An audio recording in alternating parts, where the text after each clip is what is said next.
વડોદરામાં Gujarat employers organisation દ્વારા 16મો વાર્ષિક કન્વેન્શન યોજાયો। આજના બદલાતા સમયમાં એચઆર એટલે માત્ર ભરતી કે વેતન વ્યવસ્થાપન નહીં, પણ સંસ્થાને સુસ્થિરતા, સંસ્કૃતિ અને ભવિષ્યનું માર્ગદર્શન આપનાર મુખ્ય આધારસ્તંભ બની ચૂક્યા છે। આ મહત્વને ધ્યાનમાં રાખીને જીઈઓ દ્વારા આ વિશેષ કન્વેન્શનનું આયોજન કરવામાં આવ્યું, જ્યાં એટલે માત્ર નફો કરવો નહીં, પરંતુ એવી રીતે ધંધો કરવો જેથી આવનારી પેઢીનું ભવિષ્ય સુરક્ષિત અને સમૃદ્ધ બને।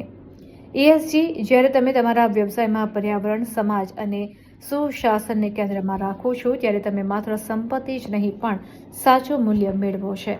જે વ્યવસાયમાં આ ત્રણેયનો સંગમ થાય ત્યાં સફળતા આપોઆપ મળી જાય છે। આ કન્વેન્શનનું આયોજન વડોદરાની પ્રતિષ્ઠિત હોટેલ ગ્રાન્ડ મર્ક્યુરી ખાતે કરવામાં આવ્યું। આ કન્વેન્શન માત્ર ચર્ચા નહીં, પરંતુ વિચારોથી પરિવર્તન લાવવાનું મંચ બનશે। એચઆર ક્ષેત્રમાં કાર્યરત વ્યવસાયિકો માટે આ માત્ર ઇવેન્ટ નથી, પણ શીખવા, વિચારવા અને જોડાવાનો અમૂલ્ય અવસર છે। વડોદરામાં 16મા હ્યુમન રિસોર્સ કન્વેન્શનને લઈને ઉત્સાહનો માહોલ છે અને મોટી સંખ્યામાં ભાગીદારો જોડાશે તેવી શક્યતા છે। GEO director Amita Jaspal, president Neeraj Patel, HR કમિટીના ચેરપર્સન રાજેશ વૈદ્ય સહિત વગેરે ઉપસ્થિત રહ્યા હતા। જીઈઓના એક્ઝિક્યુટિવ ડિરેક્ટર ડોક્ટર અમિતા જસપાલે જણાવ્યું હતું કે આ કન્વેન્શન દરમિયાન કુલ 3 સેશન યોજાશે, જેમાં દેશભરના જાણીતા નિષ્ણાત વક્તાઓ પોતાના અનુભવ અને દ્રષ્ટિકોણ રજૂ કરશે।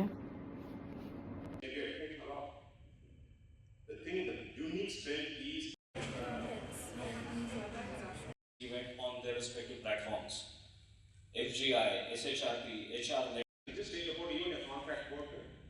Some of the people operating in Gujarat, if you have a project execution, it's Build a better world. Thank you. Thank you, Mr. Rajesh. Indeed, the convention is beautifully exploring how Dance. So students of MSU from the performing arts faculty, they have some interesting interactive quizzes. So every session we will be flashing this QR code and quizzes. So you have આજનો આખો દિવસ અમે ESG ઉપર વાર્તાલાપ થઈ છે અને ચર્ચા થઈ છે।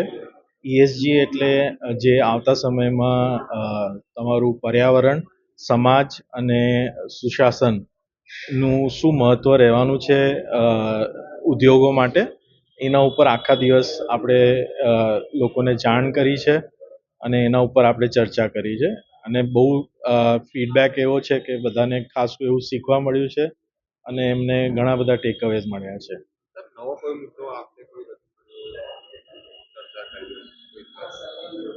મુદ્દો એટલે આમાં શું છે કે સસ્ટેનેબિલિટીના ઉપર છે કે ભાઈ કોઈ પણ ધંધો જે છે તમે સસ્ટેનેબિલિટી વગર કંઈ આગળ કામ કરી નથી શકતા। સસ્ટેનેબિલિટીનો એવો મતલબ છે કે આવતી પેઢી માટે આપણે શું એમને સોંપીને જઈએ છે કે એમનું ભવિષ્ય આપણે ખરાબ ના કરીએ, એના માટે સસ્ટેનેબિલિટી માં ધંધો સસ્ટેનેબિલિટીથી ચલાવવું જરૂરી થઈ ગયું છે।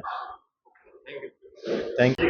नमस्ते, मेरा नाम राजेश वैद्या है और जीईओ के 16th एचआर कन्वेंशन के पूरे डिज़ाइन और क्यूरेशन में मेरा अपना योगदान रहा है।